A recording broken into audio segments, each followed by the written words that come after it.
গল্পের শুরুতে আমাদেরকে বলা হয় পৃথিবী এবং স্বর্গ দুটি একই দাঁড়িপাল্লায় রয়েছে, একটার কিছু হলে তার একটাও বুঝতে পারে। আমাদের আরো বলা হয় এই পৃথিবীতে ভালো ও খারাপ দুই ধরনের শক্তি রয়েছে। ভালো শক্তি থাকলে সেখানে খারাপ শক্তি অবশ্যই থাকবে। খারাপ শক্তি সবসময় চায় নিজেদের সমস্ত শক্তি একসাথে করে ধ্বংসযজ্ঞ চালাতে, আর এই খারাপ শক্তিকে আটকানোর জন্য সবসময় আবির্ভাব হয় এক ভালো শক্তির। অনেক রকম খারাপ শক্তির মধ্যে একটা খারাপ শক্তির নাম হচ্ছে সুরা। সুরার এনার্জিকে নাইট স্কাইও বলা হয়। এ সমস্ত কথাগুলো একজন ওল্ড মাস্টার তার ডিসিপলদেরকে বলছিল। তখনই সেখানে একজন ডিসিপল আসে আর বলে, নাইট স্কাই আমাদের এই সেক্টে আক্রমণ করে দিয়েছে, আপনি জলদি কিছু করুন, না হলে সে আমাদের এই পুরো সেক্টকে ধ্বংস করে ফেলবে। তবে সেই ওল্ড মাস্টার বলে, সুরাকে আটকানো আমাদের কাজ নয়। সুরা যার জন্য নাইট স্কাইয়ে পরিণত হয়েছে সেই তাকে আটকাবে। আমাদের বাইরে সেই নাইট স্কাইকে দেখানো হয়, তাকে এই সেক্টের সব ডিসিপলরা ঘিরে রেখেছিল যাতে সে সামনে এগিয়ে সেক্টের কোনো ক্ষতি না করতে পারে। সেখানে থাকা একজন ডিসিপল নাইট স্কাইকে বলে, সুরা তুমি এখান থেকে চলে যাও। এই সুরা কথাটা শুনে নাইট স্কাই অনেক রেগে যায় আর বলে, আমার একদমই পছন্দ না কেউ আমাকে সুরা বলে ডাকুক, আমি চাই সবাই আমাকে নাইট স্কাই বলে ডাকুক। এটা বলেই নাইট স্কাই সেই ডিসিপলকে মেরে ফেলে এবং তার ভিতর থেকে একটা রেড লিলি ফ্লাওয়ার বের করে আনে। একজন ডিসিপলকে এভাবে মারা যেতে দেখে সেখানে থাকা বাকি ডিসিপলরা তাদের ফরমেশন ক্রিয়েট করতে শুরু করে যাতে তারা নাইট স্কাইকে আটকাতে পারে। তবে নাইট স্কাই এক আঘাতেই সবাইকে মেরে ফেলে এবং তাদের সবার ভেতর থেকে একটা করে রেড লিলি ফ্লাওয়ার বের করে আনে। এদিকে সেই ওল্ড মাস্টার বলছিল একটা মেয়ের জন্য সে নাইট স্কাই রূপে পরিণত হয়েছে, আর সেই মেয়েই তাকে এখন আটকাবে। 5 বছর ধরে সে এখন কাল্টিভেশন করছে, হয়তো আজই তার কাল্টিভেশন শেষ হবে। আমাদের তার জন্য অপেক্ষা করতে হবে, কারণ একমাত্র সেই পারবে নাইট স্কাইকে আটকাতে। আমাদের সেই মেয়েটাকে দেখানো হয় যার কথা ওল্ড মাস্টার বলছিল। আজ 5 বছর পর তার কাল্টিভেশন শেষ হয়। চোখ খুলতেই সে তার পাশে একটা ভাঙা জেট পেন্ডেন্ট পরে থাকতে দেখে। কিছু একটা বুঝতে পেরে সে জলদি তার সেক্টে চলে যায়, আর গিয়েই প্রথমে তার দেখা হয় নাইট স্কাইয়ের সাথে। মেয়েটা সেখানে আসতেই নাইট স্কাইয়ের হাতের রেড লিলি ফ্লাওয়ার গুলো হোয়াইট লিলি ফ্লাওয়ারে পরিণত হয়। নাইট স্কাই যখন পিছনে ফেরে মেয়েটিকে দেখতে পায় তখন সে বলে, সেলেস্টিয়াল বিং, আপনি এতদিন পরে অবশেষে জেগে উঠলেন। তখন মেয়েটা বলে, আমার একদমই পছন্দ না কেউ আমাকে সেলেস্টিয়াল বিং বলে ডাকুক, আমার নাম হলো হুয়া, আর আমি চাই সবাই আমাকে হুয়া বলেই ডাকুক। নাইট স্কাই বলে, আমি অনেকদিন আপনার জন্য অপেক্ষা করছি, আপনি অবশেষে ফিরে এসেছেন, আর এখন আপনি আমাকে মেরে ফেলবেন। এটা বলেই তাদের দুজনের মধ্যে একটা লড়াই শুরু হয়। লড়াইয়ের মাঝে নাইট স্কাই মাটির ভেতর থেকে তার তলোয়ারটা বের করে আনে, তবে তবুও সে হুয়ার সাথে পেরে ওঠে না এবং হুয়া তাকে অনেকটা আহত করে ফেলে। নাইট স্কাই হুয়ার কাছে এসে বলে, আপনি আপনার স্মৃতি হারিয়ে ফেলেছেন। এটা বলেই নাইট স্কাই হুয়ার কাঁধে মাথা দিয়ে জ্ঞান হারিয়ে ফেলে। এরপরে সিনে আমাদেরকে দেখানো হয় হুয়া একা একা একটি জায়গায় ভাঙা জেট পেন্ডেন্টটা হাতে নিয়ে দাঁড়িয়ে আছে। তখন তার কাছে সেই ওল্ড মাস্টার আসে আর বলে, সুরা এপিল পাওয়ার কাল্টিভেশন করে নাইট স্কাইয়ে পরিণত হয়েছে। 2000 বছর আগে সে অনেক ঝামেলা করেছিল, আর তখনও তুমি তাকে নিজের সমস্ত পাওয়ার দিয়ে সিল করেছিলে, আর 2000 বছর পরেও তুমি তাকে সিল করেছো। এখানে মূলত ওল্ড মাস্টার নাইট স্কাইয়ের নামে হুয়ার কাছে খারাপ খারাপ কথা বলতে থাকে। তবে কেন জানি না নাইট স্কাইয়ের প্রতি হুয়া একটা অদ্ভুত টান অনুভব করছিল। হুয়া ওল্ড মাস্টারকে ইনডাইরেক্টলি তার হাতে থাকা জেট পেন্ডেন্টটা সম্পর্কে জিজ্ঞেস করে, তবে ওল্ড মাস্টার সে কথাটা ঘুরিয়ে সেখান থেকে চলে যায়। ওল্ড মাস্টার সেখান থেকে চলে যাওয়ার পর হুয়া তার হাতের 2টা ভাঙা জেট পেন্ডেন্টের টুকরো একসাথে করে, আর সাথে সাথে হাজারো ফুলের পাপড়ি তাকে ঘিরে ধরে এবং তাকে অন্য একটি জায়গায় নিয়ে আসে। হুয়া তার সামনে অসংখ্য সিঁড়ি দেখতে পায়। সে যখন কৌতূহলবশত সেই সিঁড়ির উপরে উঠতে যাচ্ছিল তখন একটি গায়েবী আওয়াজ বলে, তুমি তোমার প্রতি লয়াল একজন মানুষকে মেরে সেলেস্টিয়াল বিং হতে চাইছো। তুমি অনেক শক্তিশালী এবং অনেক ভালো, তবে যে তোমার প্রতি লয়াল ছিল তুমি তাকে ধোঁকা দিয়ে কখনোই সেলেস্টিয়াল বিং হতে পারবে না। হুয়ার কিছু মনে ছিল না, তাই সে সব কিছু বুঝতে পারে না। তখন সেই গায়েবী আওয়াজ তাকে পিছনে তাকাতে বলে। হুয়া পিছনে তাকিয়ে নাইট স্কাইকে বন্দি অবস্থায় দেখতে পায়। হুয়া যখন উড়ে তার কাছে যায় তখন তার অতীতের কিছু ফ্ল্যাশব্যাক মনে পড়তে থাকে, যেগুলো তার আর নাইট স্কাইয়ের একসাথে কাটানো কিছু মুহূর্ত ছিল। আর তখনই আমাদের 2000 বছর আগে নিয়ে যাওয়া হয়। 2000 বছর আগে প্রথম দৃশ্যে আমরা দেখতে পাই একটা ছেলে আরেকটা ছেলেকে চাবুক দিয়ে খুবই বাজেভাবে অত্যাচার করছিল। যে ছেলেটা অত্যাচার করছিল সে হলো এই রাজ্যের প্রথম প্রিন্স, এবং যাকে অত্যাচার করা হচ্ছিল সে হচ্ছে এই রাজ্যের 6 নম্বর প্রিন্স, এবং সেই হচ্ছে ভবিষ্যতে নাইট স্কাই। এই রাজ্যের মূলত 2টা রাজকুমার ছিল। ফার্স্ট প্রিন্স সবসময় 6 প্রিন্সকে অত্যাচার করত আর তাকে দুর্বল করে রাখতে চাইতো যাতে রাজা তাকে ফিউচারে লর্ড বানায়। 6 প্রিন্স মূলত এখনো একজন সাধারণ মানুষ, আর সে এখানে খুবই ভোলাভালা একজন মানুষ। তার ভাই তাকে যতই অত্যাচার করুক না কেন সে কখনোই তার ভাইয়ের প্রতিবাদ করেনি। এরপরের সিনে আমরা একটা ফার্মেসির দৃশ্য দেখতে পাই। সেখানে যে ফার্মেসিয়ান ছিল সে রং নামে একটি মেয়ের কাছে কিছু মেডিসিন বিক্রি করছিল। রং যখন জিজ্ঞাসা করে তার কত টাকা হয়েছে তখন ফার্মেসিয়ান তাকে অনেক বড় একটা লিস্ট ধরিয়ে দেয়। রং অবাক হয়ে জিজ্ঞেস করে এই কয়টা জিনিসের এত দাম। তখন সেই ফার্মেসিয়ান বলে আপনার বোন এখানে অনেক আগে থেকে খাবার খাচ্ছে।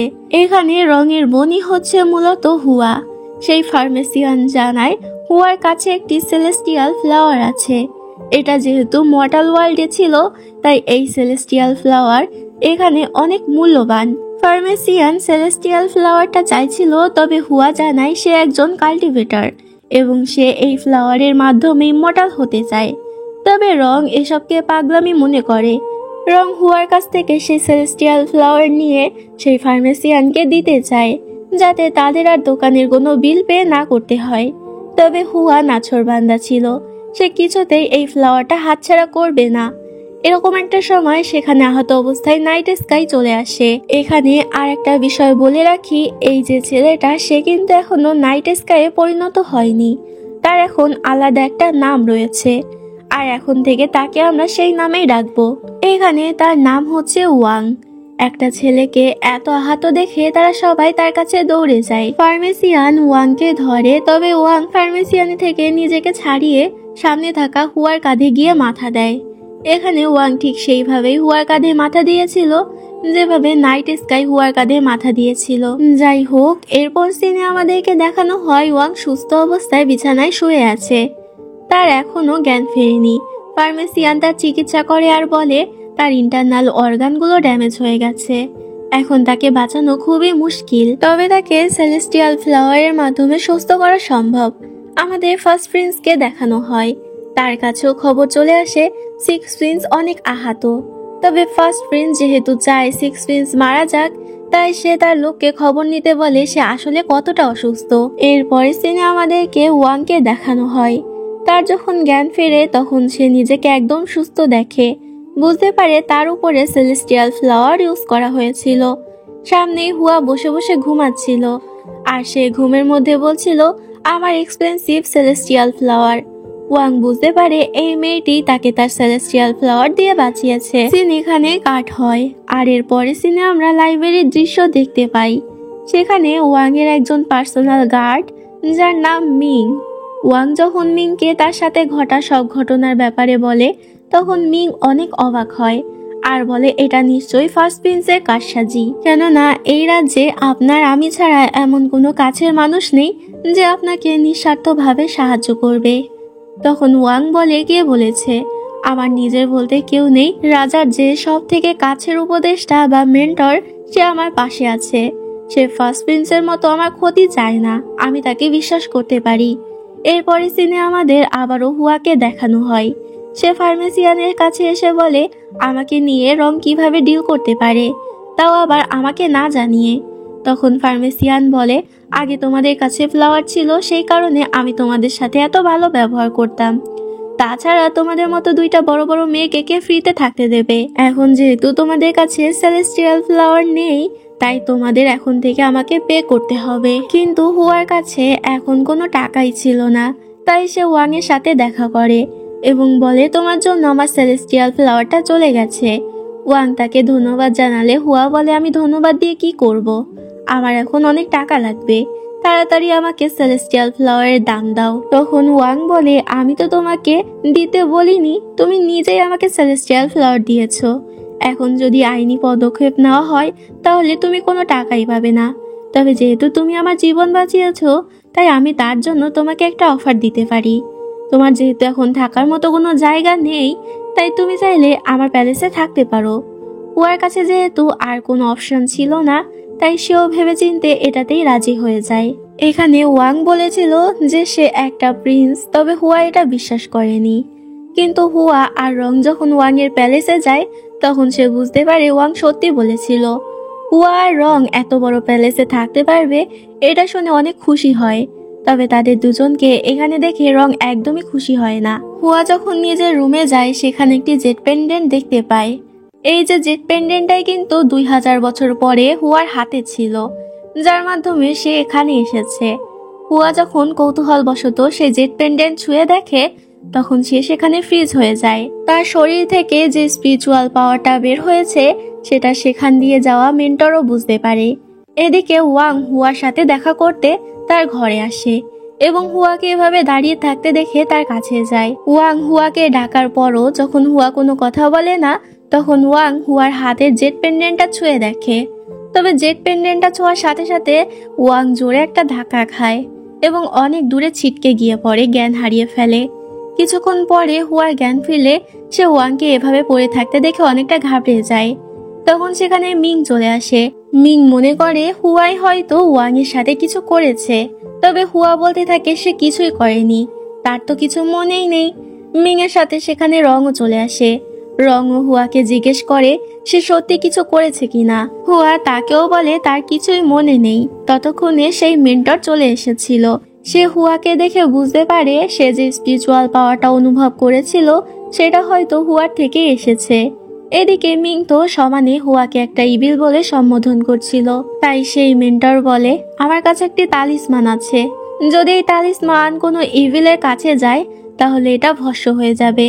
হুয়া কনফিডেন্সের সাথে বলে, আমি জানি আমি কোনো ইভিল নই, আমি একজন কাল্টিভেটর, তাই আমি কোনো তালিসমানে ভয় পাই না। মেন্টর যখন হুয়ার হাতে সেই তালিসমান দেয়, তখন দেখা যায় তালিসমানটা পুড়ে যায়। মিং বলতে থাকে এর মানে সে একজন ইভিল। তখন সেই মেন্টর বলে সে কোনো ইভিল নয়, আমি মিথ্যে কথা বলেছিলাম যে এই তালিসমান কোনো ইভিলের কাছে থাকলে সেটা ভস্ম হয়ে যাবে। আমি এমনটা বলেছিলাম যাতে হুয়া যদি কোনো ইভিল হয় তাহলে সে এটা ভয় পেয়ে নষ্ট করে দেবে, তবে সে এমনটা করেনি। আর আসলেই এই তালিসমান কোনো সাধারণ মানুষের কাছে থাকলে একমাত্র ভস্ম হবে, আর কোনো ইভিলের কাছে থাকলে এটা ধ্বংস হবে না। সুতরাং হুয়া কোনো ইভিল নয়। যাই হোক, ওয়াংকে এখান থেকে নিয়ে যাওয়া হয়। আমাদের কিছুক্ষণ পরের দৃশ্যে দেখানো হয় যেখানে ওয়াং এখন মোটামুটি সুস্থ ছিল। মেন্টর ওয়াংকে জিজ্ঞেস করে আসলে তোমার কি হয়েছিল। ওয়াং কল্পনা করে সে হুয়ার হাতে থাকা জেট পেন্ডেন্টটা ধরার সাথে সাথে একটা অদ্ভুত পাওয়ার অনুভব করেছে, তবে সে এই বিষয়ে মেন্টরকে জানায় না। তাদের দুজনের কথা থেকে আমরা এটা জানতে পারি ওয়াং এর ভেতরে একটা ইভিল টাইপের পাওয়ার আছে, যার মাধ্যমে তার নাইট স্কাই হওয়ার সম্ভাবনা আছে। ফার্স্ট প্রিন্স সবসময় চায় তার এই সুযোগটাকে কাজে লাগিয়ে তাকে মেরে ফেলতে। ওয়াং এর এই সমস্যার সমাধানের জন্য একটি উপায় আছে, আর সেটা হচ্ছে একজন স্পিরিচুয়াল পাওয়ার সম্পন্ন মানুষ। এখন যেহেতু তারা সন্দেহ করছিল হুয়াই হচ্ছে সেই স্পিরিচুয়াল পাওয়ার সম্পন্ন একজন ব্যক্তি, তাই মেন্টর ওয়াংকে এই বিষয়ে সাবধান হতে বলে, কেননা ফার্স্ট প্রিন্স যদি একবার এই বিষয়টা জানতে পারে তাহলে দুজনেই বিপদে পড়বে। ওয়াং এসব কথাই মনোযোগ দিয়ে শোনে, তবে কোনো উত্তর দেয় না। এরপরে সিনে আমাদেরকে রাজাকে দেখানো হয়। রাজা মেন্টরকে বলছিল তুমি আমার অনেক কাছের একজন ব্যক্তি, এখন আমি পুরো পৃথিবীতে একমাত্র তোমাকেই ভরসা করতে পারি। ফার্স্ট প্রিন্স আমার প্রথম সন্তান হলেও আমি জানি সে কতটা খারাপ, আর আমি এটাও জানি সিক্স প্রিন্স আসলে কতটা ভালো মনের মানুষ এবং ফার্স্ট প্রিন্স তাকে কতটা অত্যাচার করে। তবে আমি চাইলেই ফার্স্ট প্রিন্সকে ক্ষমতা থেকে বহিষ্কার করতে পারবো না। আমার শরীরের অবস্থা দিন দিন খারাপ হচ্ছে, তাই আমি সিক্স প্রিন্সের দায়িত্ব তোমাকে দিয়ে গেলাম। আমার মৃত্যুর পর আশা করি তুমি সিক্স প্রিন্সের খুব ভালো করে খেয়াল রাখবে। এখান থেকে দৃশ্য চলে যায় হুয়ার কাছে। সে ওয়াং এর খোঁজ খবর নেওয়ার জন্য লুকিয়ে তার ঘরে প্রবেশ করে, তবে সে ঘরে ঢুকে সেখানে কাউকে দেখতে পায় না। হুয়া সেখানে থাকা একটা টেবিলের উপরে একটা লিপস্টিক দেখতে পায়, তাই সে শখ করে লিপস্টিকটা নিজের ঠোঁটে মেখে নেয়। আর সেখানে থাকা ধাতুর উপরে কিস করে। এই যে হুয়া একটা ধাতুর উপরে কিস করলো এবং সেখানে যে হুয়ার ঠোঁটের একটা চিহ্ন থাকলো, এই বিষয়টা ভালো করে মনে রাখবে, কেননা এই বিষয়টাও সামনে আমরা অনেকবারই দেখতে পাবো। যাই হোক, হুয়া সেখানে কিছু পিঠা দেখতে পায়। যখন সেগুলো খেতে যাবে তখনই সেখানে ওয়াং চলে আসে। ওয়াংকে দেখে হুয়া একটু ইতস্তত হয়ে যায় এবং তাকে তার শরীরের কথা জিজ্ঞেস করে। সেখানে তারা মোটামুটি কথাবার্তা বলার পর তারা দুজন বাইরে যায় ড্রিঙ্ক করার জন্য। সেখানে তারা দুজন একসাথে ড্রিঙ্ক করে এবং খাওয়া দাওয়া করে আর একসাথে অনেক গল্প করে। তবে হঠাৎ ওয়াং এর বুকে ব্যথা শুরু হয়। তখন হুয়ার মনে পড়ে মেন্টর তাকে একবার বলেছিল ওয়াং এর ভিতরে একটি এভিল পাওয়ার আছে আর তাকে ঠিক করতে পারে একজন স্পিরিচুয়াল পাওয়ার সম্পন্ন মানুষ। আর আমাদের সন্দেহ তুমি সেই ব্যক্তি যে ওয়াংকে ঠিক করতে পারবে। এখন হঠাৎ করে হুয়ার এই কথাটা মনে পড়ে যায়। তবে কিছু বুঝে ওঠার আগেই ওয়াং খেয়াল করে একটা লোক হুয়ার দিকে তীর নিক্ষেপ করছে। তবে ঠিক সময় ওয়াং হুয়াকে সরিয়ে নেয় এবং তারা দুজনে সেবারের মতো বেঁচে যায়। তবে তারা বুঝতে পারে এখানে বিপদ আছে, তাই তারা দুজন সেখান থেকে পালাতে থাকে। হুয়া আগে দৌড়ে চলে যায় এবং ওয়াং তার বুকে ব্যথার কারণে পেছনে পড়ে যায়। হুয়া যখন আবারও তার কাছে ফেরত আসতে যাবে তখন তার দিকেও অগণিত তীর ছুটে আসতে থাকে। এখন যদি সে ওয়াং এর কাছে যেতে যায় তাহলে তার জীবনেরও ঝুঁকি আছে। তবে তার মনে পড়ে মেন্টর তাকে বলেছিল তার মাঝে স্পেশাল পাওয়ার আছে আর সেই একমাত্র যে ওয়াংকে ঠিক করতে পারবে। এটা ভেবে সে নিজের জীবনের রিস্ক নিয়ে ওয়াং এর কাছে যায় এবং ওয়াংকে কিস করে, যার মাধ্যমে হুয়ার মাঝে থাকে স্পিরিচুয়াল পাওয়ার ওয়াং এর মাঝে ট্রান্সফার হয় এবং ওয়াং কিছুটা পাওয়ার পায়। এদিকে হুয়া তার এই কিসের কারণে তার ইমমর্টাল লাইফের কিছু ভীষণ দেখতে পাচ্ছিল। তবে সে এখন এটাকে তেমন একটা সিরিয়াসলি নেয় না। এর মধ্যেই সেখানে মিং আর রং চলে আসে। মিং সে লোকগুলোর কাছ থেকে একটা ব্যাচ পেয়েছিল যেটা ছিল ফার্স্ট প্রিন্সের। মিং এই বিষয়টা নিয়ে ইনভেস্টিগেশন করতে চাইলে ওয়াং তাকে আপাতত কিছু করতে নিষেধ করে। আমাদের মেন্টরকে দেখানো হয় মেন্টর ফার্স্ট প্রিন্সের সেই ব্যাচটা নিয়ে ফার্স্ট প্রিন্সের কাছে গিয়েছিল। যেহেতু রাজা এখন অসুস্থ ছিল আর দুই প্রিন্সের মধ্যে কেউই এখনো রাজা হিসেবে ঘোষিত হয়নি, তাই মেন্টরই এখন তাদের এসব ঝামেলাগুলো দেখতো। ফার্স্ট প্রিন্স যখন বুঝতে পারে মেন্টর তার চালটা ধরে ফেলেছে তখন সে মেন্টরকে অনেক টাকার অফার দেয়। তবে মেন্টর ওই টাকাগুলোকে রিজেক্ট করে দেয়। ফার্স্ট প্রিন্স তখন তাকে বলে, আপনি এখন সামান্য একজন মেন্টর, আমার বাবা মারা গেলে আপনার কি হবে সেটা কি কখনো ভেবে দেখেছেন? যদি সিক্স প্রিন্সকে আমার বাবা রাজা ঘোষণা করে তাহলেও আমি আমার ক্ষমতা ব্যবহার করে তাকে মেরে ফেলতে পারবো, তখনই বা আপনার কি হবে? সিক্স প্রিন্সের এত ক্ষমতা নেই যে আমার বিরুদ্ধে গিয়ে সে আপনাকে বাঁচাবে। আপনি যদি ভালোভাবে বেঁচে থাকতে চান তাহলে আমার সাথে হাত মেলান। আমি কথা দিচ্ছি আমি রাজা হওয়ার পর আপনাকে আমার বাবার মতো আমার উপদেষ্টা বানিয়ে রাখবো। এখানে এই সিনটা কাট হয়। এখানে মেন্টর ফার্স্ট প্রিন্সের কথায় রাজি হলো কি না সেটা আমাদেরকে দেখানো হয় না। এরপর আমাদেরকে ওয়াংকে দেখানো হয় সে দাঁড়িয়ে দাঁড়িয়ে তার বাবার বলা কিছু কথা ভাবছিল। তখন তার কাছে মিং আসলে সে মিংকে হুয়ার কাছে যেতে বলে। মিং ও ওয়াং এর কথা মতো হুয়ার কাছে চলে যায়। হুয়া প্রথমে মিংকে দেখে বলতে থাকে, আমি এবার সিক্স প্রিন্সের কোনো ক্ষতি করিনি। সে এমনটা বলছিল কারণ সে জানতো মিং তাকে অনেক অপছন্দ করে এবং সিক্স প্রিন্সের কোনো ক্ষতি হলে সে সবসময় তাকেই দায়ী করে। এখানে মিং হুয়াকে জানায়, আমি জানি তুমি কিছু করনি, এসব কিছু ফার্স্ট প্রিন্স করেছিল। এখানে মিং হুয়াকে বলে সিক্স প্রিন্সের মাঝে একটা এভিল পাওয়ার আছে যার কারণে তার নাইট স্কাই হওয়ার সম্ভাবনা আছে আর তার অ্যান্টিডোট হচ্ছে তুমি। সিক্স প্রিন্সের দুর্বলতার সুযোগ নিয়ে ফার্স্ট প্রিন্স এতদিন পর্যন্ত তাকে অনেক অত্যাচার করে এসেছে, কারণ তার অ্যান্টিডোট পাওয়া যাবে এটা কেউ কখনো কল্পনাও করতে পারেনি। তবে এখন যেহেতু তোমাকে পাওয়া গেছে তাই ফার্স্ট প্রিন্স অবশ্যই তোমার ক্ষতি করার চেষ্টা করবে। হুয়া বিষয়টা বুঝতে পারে এবং মিংকে সেখান থেকে চলে যেতে বলে। হুয়া মিংকে কথা দেয় সে ওয়াংকে সারিয়ে তুলতে সাহায্য করবে। এরপর সিনে আমাদেরকে রাজদরবারের দৃশ্য দেখানো হয়। যেহেতু ফার্স্ট প্রিন্সের বিরুদ্ধে একটা অভিযোগ এসেছে যে সে সিক্স প্রিন্সকে মারার চেষ্টা করেছে, তাই সেটা নিয়ে ছোটখাটো একটা সভা বসে। যেহেতু ফার্স্ট প্রিন্স এখনো যুবরাজ হিসেবে ঘোষিত হয়নি তাই তারা দুই রাজকুমারী এখন সমান। এর মাঝে যদি এক প্রিন্স আর এক প্রিন্সের কোনো ক্ষতি করার চেষ্টা করে তাহলে সেটা তো মারাত্মক অপরাধ। তবে অবাক করার বিষয় হচ্ছে এখানে বিচারক হিসেবে ফার্স্ট প্রিন্স নিজেই আসে। ওয়াং বলে যার বিরুদ্ধে অভিযোগ করা হয়েছে সে কিভাবে বিচার করতে পারে। তখন ফার্স্ট প্রিন্স বলে, কার এত বড় সাহস যে আমার বিরুদ্ধে বিচার দিয়েছে? আমি তো আজকে এখানে এসেছি এটা দেখার জন্য যে তুমি হঠাৎ করে সেরে উঠেছ কিভাবে। যে তোমাকে সারিয়ে তুলতে সাহায্য করেছে সে কি আদৌ কোনো স্পেশাল পাওয়ার সম্পন্ন মানুষ, নাকি তুমি কোনো ডেমনিক কাল্টিভেশন করেছো? ওয়াং হুয়ার নাম এখানে বলে না, তবে এর মধ্যে সেখানে হুয়া আর রং চলে আসে এবং ফার্স্ট প্রিন্সের কাছে নিজের পরিচয় দিয়ে বলে, আমার মাঝে স্পিরিচুয়াল পাওয়ার আছে।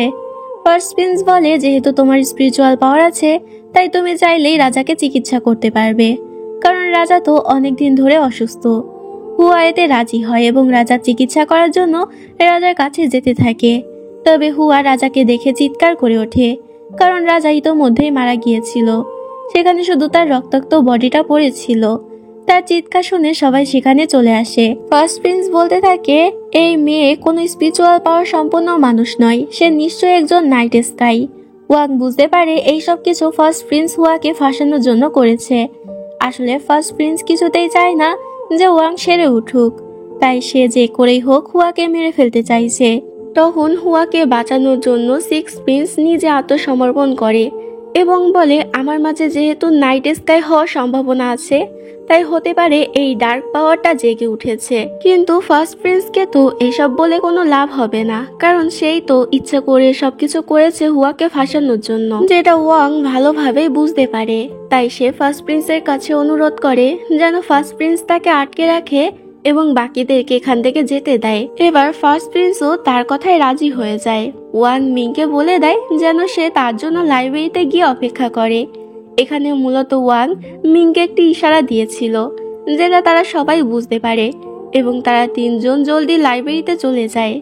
সেখানে গিয়ে মিং এর মনে পড়ে ওয়াং এখানে একটা গোপন জায়গা তৈরি করেছিল। সেই জায়গাটা চেক করে তারা সেখান থেকে একটি বাক্স পায়। সেই বাক্সতে ছিল সেই ধাতুটা যে ধাতুতে হুয়া কিস করেছিল। সেখানে আরেকটা চিঠিও ছিল যেখানে ওয়াং বলেছে, আমি আগে থেকে বুঝতে পেরেছিলাম আমার বাবা মারা গেছে, আর ফার্স্ট প্রিন্স যেহেতু এখনো এই খবরটা বাইরে আসতে দেয়নি তাই হয়তো সেই বিষয়টাকে নিয়ে কোনো বড় পরিকল্পনা করছে। তাই আমি ঠিক করেছি নিজেকে স্যাক্রিফাইস করতে। তবে তোমাদের সুবিধার্থে জানিয়ে দিই, ফার্স্ট প্রিন্স আমার কিছু করতে পারবে না, কারণ আমার ভেতরে নাইট স্কাই রয়েছে আর নাইট স্কাইকে একমাত্র নাইট গ্লোরি মারতে পারবে। তাই তোমরা এসব নিয়ে চিন্তা করো না। তারা আর কিছু বলতে পারবে তার আগে কিছু গার্ড এসে তাদের গলায় তলোয়ার রাখে। মূলত এদেরকে ফার্স্ট প্রিন্সই পাঠিয়েছিল তাদেরকে মেরে ফেলতে এবং এর দোষও সিক্স প্রিন্সের কাঁধে চাপাতে। যেহেতু সিক্স প্রিন্স তাদের এখানে আসতে বলেছে তাই এই দোষটা সোজাসুজি তার উপরে গিয়েই পড়বে। তবে ঠিক সময় মতো সেখানে মেন্টর চলে আসে এবং নিজের পাওয়ার ইউজ করে সেখানে থাকা সবাইকে বাঁচিয়ে নেয়। এরপরের সিনে আমরা ওয়াংকে দেখতে পাই। ফার্স্ট প্রিন্স তাকে নীল ডাউন করে বসিয়ে রেখেছিল। ফার্স্ট প্রিন্স ভাবছিল এখন পর্যন্ত সবকিছু পরিকল্পনা মোতাবেকই চলছে, তাই সে ওয়াং এর কাছে স্বীকার করে যে সেই আসলে তার বাবাকে মেরেছে এবং হুয়াকে সে ইচ্ছা করেই ফাঁসিয়েছিল। এখানে ফার্স্ট প্রিন্স ওয়াংকে অত্যাচার করছিল, তবে সিক্স প্রিন্স সবকিছু চুপচাপ সহ্য করছিল। কিন্তু এক পর্যায়ে ফার্স্ট প্রিন্স হুয়াকে নিয়ে অনেক খারাপ কথা বললে ওয়াং অনেক রেগে যায় এবং তার কপালে ডার্ক শাইন ভেসে ওঠে, অর্থাৎ ওয়াং এর ভেতরে থাকা নাইট স্কাই ধীরে ধীরে জেগে উঠেছে। এরপরে আমরা দেখতে পাই ওয়াং ফার্স্ট প্রিন্সকে মেরে ফেলেছে আর সে সম্পূর্ণরূপে নাইট স্কাইয়ে পরিণত হয়েছে। যতক্ষণে সেখানে হুয়া আর বাকিরা এসে পৌঁছায় ততক্ষণ অনেক দেরি হয়ে গেছিল। তবুও হুয়া ওয়াংকে ঠিক করার জন্য তার কাছে যায় এবং তাকে অতীতের কথাগুলো মনে করাতে থাকে।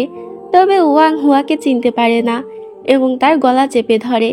হুয়া চেষ্টা করছিল একবার ওয়াংকে কিস করার, তবে সে সেটা কিছুতেই করতে পারে না। কিন্তু হুয়ায়ের হাতে তখন সেই ধাতুটা ছিল যার উপরে সে একবার কিস করেছিল। সেই ধাতুটা দেখে ওয়াং এর হুয়ায়ের সাথে কাটানো সমস্ত স্মৃতিগুলো মনে পড়ে যায় এবং সে নিজে থেকে ওয়াংকে কিস করে। হুয়াকে কিস করার সাথে সাথে তার ইমমর্টাল লাইফের সব স্মৃতি মনে পড়ে যায়, যেখানে সে দেখতে পায় হুয়া কিভাবে তার সাথে লড়াই করে তাকে সিল করে দিয়েছিল। এটা মনে পড়তে সে অনেক রেগে যায় এবং হুয়াকে ধাক্কা দিয়ে সরিয়ে দেয়। মেন্টর বুঝতে পারে যে নাইট স্কাই এখন অনেক রেগে গেছে, তাই সে নিজের পাওয়ার ইউজ করে তাদের তিনজনকে একটি ব্যারিয়ারের মধ্যে নিয়ে নেয় যাতে নাইট স্কাই তাদের তিনজনের কোনো ক্ষতি করতে না পারে। নাইট স্কাই তাদের কিছু করার আগেই সেখানে হুয়ার বডিটা হাজার ফুলের মধ্যে মিলিয়ে যায় এবং কিছুক্ষণের মধ্যে সেখানে মর্টাল হুয়া চলে আসে। হুয়া ওয়াং এর উপরে তার ম্যাজিক স্পেল ইউজ করে তার ভিতরে থেকে নাইট স্কাই এর পাওয়ারটা বের করার চেষ্টা করে এবং সে তাতে সফলও হয়। ওয়াং এর বডি থেকে একটা রেড লিলি ফ্লাওয়ার বেরিয়ে আসে। হুয়া মেন্টরকে এই রেড লিলি ফ্লাওয়ারটাকে পাহারা দিতে বলে এবং সে নিজে আসল ওয়াং এর কাছে চলে যায়। ওয়াং তখন নিজেকে একটা ঘরে বন্দি করে রেখেছিল যাতে সে আবারও নাইট স্কাই হয়ে অন্য কারো ক্ষতি না করে ফেলে। ওয়াং হুয়াকে বলে, তুমি কি এখানে আবারও আমাকে সিল করতে এসেছো? হুয়া বলে, না, আমি তোমাকে সিল করতে আসিনি। তুমি কেন নিজেকে খারাপ মনে করছো? তুমি নিজেকে এতগুলো বছর নাইট স্কাই হওয়া থেকে আটকিয়েছো, তাহলে এখন কেন পারবে না? হুয়া আসলে এসব কথা বলে ওয়াং এর মনটাকে নরম করার চেষ্টা করছিল। আর এদিকে ওয়াং এর যে রেড লিলি ফ্লাওয়ারটা ছিল সেটাকে মেন্টর রং আর মিং মিলে রক্ষা করছিল। অন্যদিকে ওয়াং এর মনের পরিবর্তন হওয়ায় তার চাপ এদের উপরে পড়ছিল। মেন্টরের যেহেতু কিছু পাওয়ার ছিল তাই সে নিজেকে সামলাতে পারলেও রং আর মিং নিজেদেরকে সামলাতে পারছিল না। ওয়াং হুয়াকে দুইটা অপশন দেয়। প্রথম অপশন হচ্ছে সে যদি তাকে না মারে তাহলে তার মাঝে থাকা ডার্ক পাওয়ারগুলো এই সিটির সবার মাঝে ছড়িয়ে পড়বে এবং সবাই এক একটা ইভিলে পরিণত হবে। আর সেকেন্ড অপশন হচ্ছে হুয়া ওয়াংকে মেরে ফেলবে, তাহলে এখানে শুধু ওয়াং এর নাইট স্কাই এর ডার্ক পাওয়ারটুকু পড়ে থাকবে যেটা হুয়া খুব সহজেই শেষ করে ফেলতে পারবে। হুয়া জানায়, তোমাকে যদি মেরে ফেলি তাহলে হয়তো এই সিটির মানুষেরা বেঁচে যাবে, তবে আমি তোমাকে মেরে ফেললে আমি নিজেও মরে যাব। উত্তরে ওয়াং বলে, তুমি কি আমাকে চয়েস করে আমাকে দয়া দেখাতে চাইছো? তখন হুয়া বলে, তুমি কেন নিজেকে এতটা খারাপ বলে মনে করছো? নাইট স্কাইয়ের শক্তি বেশি, ঠিক আছে, তবে সেটা কখনোই ভালোবাসার শক্তি থেকে বেশি নয়। এসব কথা শুনে ওয়াং এর হৃদয় নরম হতে থাকে, যার ফলস্বরূপ আমরা দেখতে পাই নাইট স্কাইয়ের সেই রেড লিলি ফ্লাওয়ারটা এখন হোয়াইট লিলি ফ্লাওয়ারে পরিণত হয়েছে, যা দেখে মেন্টর বুঝতে পারে হুয়া তার কাজে সফল হয়েছে। পরের সিনে আমাদেরকে হুয়া এবং মেন্টরকে দেখানো হয় যারা একসাথে কথা বলছিল। তাদের কথা থেকে বুঝতে পারি হুয়া এই মর্টাল ওয়ার্ল্ডে বেশিক্ষণ স্টে করতে পারবে না। সে যেহেতু একজন ইমমর্টাল ছিল তাই মর্টাল ওয়ার্ল্ডে তার পাওয়ার ইউজ করা নিষিদ্ধ ছিল, তবে একটা প্রয়োজনে সে তার পাওয়ার ইউজ করতে পেরেছিল, কিন্তু এরপর থেকে সে আর তার পাওয়ার ইউজ করতে পারবে না। আমাদের আরো কিছুক্ষণ পরের দৃশ্য দেখানো হয় যেখানে হুয়া মেন্টরকে ওয়াং এর কিছু প্রয়োজনীয় কথা বলছিল, যে সে পরবর্তীতে নাইট স্কাই হলে কিভাবে তারা সামলাবে তাকে। এসব কথা শুনে মেন্টর তাকে জিজ্ঞেস করে সে তাকে কেন এসব বলছে, সে কি এখান থেকে চলে যেতে চাইছে। উত্তরে হুয়া বলে হ্যাঁ। মেন্টরের সাথে কথা শেষ হলে হুয়া রং আর মিংয়ের থেকে বিদায় নিতে যায়। রং আর মিংয়ের থেকে বিদায় নেওয়া শেষে সে যায় ওয়াং এর কাছে। হুয়া বলে, ফার্স্ট প্রিন্স মারা যাওয়ার পর তুমি এখন এই রাজ্যের রাজা, আমি জানি তুমি অনেক ভালো একজন রাজা হবে। ওয়াং বলে, তুমি হঠাৎ এরকম কথা কেন বলছো, তোমার কি হয়েছে? তখন হুয়া জানায় সে আর এই মর্টাল ওয়ার্ল্ডে বেশিক্ষণ স্টে করতে পারবে না, তার এখন হ্যাভেনে ফিরে যেতে হবে। ওয়াং হুয়াকে একটা কিস করে আর বলে, আমি জানি তুমি শুধু আমরা একে অপরের জন্য তৈরি হয়েছি। আমি জানি তুমি এখন এখান থেকে চলে গেলেও ভবিষ্যতে আবারও ফিরে আসবে, তবে হুয়া জানায় সে আর কখনো এখানে ফিরে আসতে পারবে না। এটা শুনে ওয়াং তাকে জিজ্ঞেস করে কেন সে ফিরে আসবে না, সে কি তাকে ভালোবাসে না? হুয়া এর কোনো উত্তর না দিয়ে সেই জেট পেন্ডেন্টটা বের করে এবং সেই জেট পেন্ডেন্টের পাওয়ার ইউজ করে ওয়াং এর মেমোরি থেকে তার সমস্ত স্মৃতি মুছে দেয়। অর্থাৎ ওয়াং হুয়ার সাথে যে সুন্দর মুহূর্তগুলো কাটিয়েছিল সে কোনো কিছুই এখন আর তার মনে থাকবে না। হুয়া ওয়াং এর স্মৃতি মুছেই সেখান থেকে চলে যায়। ওয়াং এর কিছু মনে ছিল না, তবে তার হাতে সেই ধাতুটা ছিল, যেটা দেখে ওয়াং এর মনে কিছু একটা চলতে থাকে। তার মনে হচ্ছিল তার কাছে কি একটা নেই, তার কেমন একটা ফাঁকা ফাঁকা লাগছে, তবে সে কিছু মনে করতে পারছিল না। সে মেন্টরের কাছে যায়, তবে হুয়া তো তাকে আগেও নিষেধ করে দিয়েছিল, তাই মেন্টর ওয়াংকে কিছুই বলে না। তবে মেন্টরের থেকে ওয়াং এটা জানতে পারে যে সেলেস্টিয়াল বিং বলতে সত্যিই কিছু আছে। এরপর আমাদেরকে হুয়াকে দেখানো হয়। এতক্ষণ আমরা যে ঘটনাগুলো দেখতে পাচ্ছিলাম সেটা মূলত 2000 বছর আগের ঘটনা, যেটা এখন আমরা ফ্ল্যাশব্যাক আকারে দেখতে পেলাম।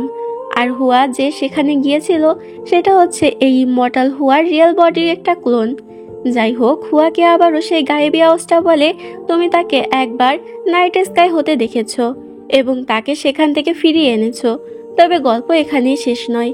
এরপরে হুয়া যখন আস্তে আস্তে নিজের চোখ খোলে তখন সে দেখতে পায় সে আবারও মর্টাল লাইফে চলে এসেছে। তবে সে এবার আগের হুয়া হিসেবে নয়, অন্য একটা লাইফে এসেছে। হুয়া নিজেকে বাধা অবস্থায় দেখতে পায় এবং অবাক হয়ে যায়। তখনই তার সামনে ওয়াং এর মতো দেখতে একটা ছেলে আসে। এটা মূলত ছিল একটা সম্পূর্ণ আলাদা লাইফ, যেখানে তাদের দুজনেরই আলাদা আলাদা নাম রয়েছে। তবে বোঝার সুবিধার্থে আমি তাদের দুজনকে এখন হুয়া এবং ওয়াং বলেই ডাকবো। যাই হোক, আমাদের এই লাইফে আরো একটা ক্যারেক্টারের সাথে পরিচয় করানো হয়। আগের লাইফে যেমন ওয়াং এর একজন সহযোগী ছিল মিং, এই লাইফে ওয়াং এর একজন সহযোগী আছে যার নাম চুয়ান। তবে আমরা তাকেও মিং বলেই ডাকবো। এখানে একটি পজেস লোক ছিল যার মধ্যে একটি এভিল পাওয়ার ঢুকে গিয়েছিল। মিং তার উপরে কিছু রিচুয়াল করে এবং তার মধ্যে থেকে সেই পাওয়ারকে বের করে আনে। সে এই প্রসেসটা করছিল একটি রুমালের মাধ্যমে। ডার্ক পাওয়ারটা সেই লোকটার শরীর থেকে বেরিয়ে রুমালের উপরে একটা রেড লিলি ফ্লাওয়ারের ছবি আকারে চলে আসে। আমাদের আবারও হুয়াকে দেখানো হয়। সে ওয়াংকে বারবার তাকে ছেড়ে দিতে বলছিল, তবে ওয়াং তাকে কিছুতেই ছাড়ে না। তখনই হুয়ার চোখ যায় ওয়াং এর হাতে থাকা তার জেট পেন্ডেন্টের দিকে। হুয়া তাকে সেটা ফিরিয়ে দিতে বলে, ওয়াং সেটাও দেয় না। ওয়াং সেখান থেকে চলে গেলে হুয়া নিজেকে ছাড়ানোর জন্য নিজের স্পিরিচুয়াল পাওয়ার ইউজ করতে যায়।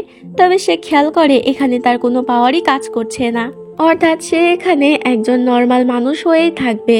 আমাদের ওয়াংকে দেখানো হয় সে মিং এর সাথে দেখা করে এবং মিং এর থেকে সব ঘটনা শোনার পর সে মিংকে সেখান থেকে চলে যেতে বলে। মিং সেখান থেকে যাওয়ার পর ওয়াং সেই রুমালের উপরে যে রেড লিলি ফ্লাওয়ারটা ছিল সেটা নিজের মধ্যে অ্যাবজর্ব করে নেয়। রেড লিলি ফ্লাওয়ারটা নিজের মধ্যে অ্যাবজর্ব করার পর সে মিং এর সাথে দেখা করে।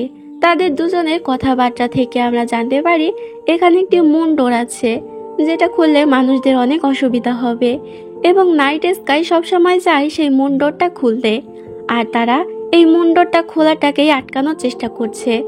যাই হোক, আমাদের কিছুক্ষণ পরে দৃশ্য দেখানো হয় যেখানে ওয়াং একা একা বসেছিল। তখন সেখানে চুপি চুপি হুয়া আসে। সে মনে করে ওয়াং হয়তো ঘুমাচ্ছে। ওয়াং এর সামনে সেই জেট পেন্ডেন্টটা ছিল। হুয়া তাই তাড়াতাড়ি জেট পেন্ডেন্টটা নিজের কাছে নিয়ে নেয়। আসলে ওয়াং এতক্ষণ ঘুমানোর ভান ধরেছিল।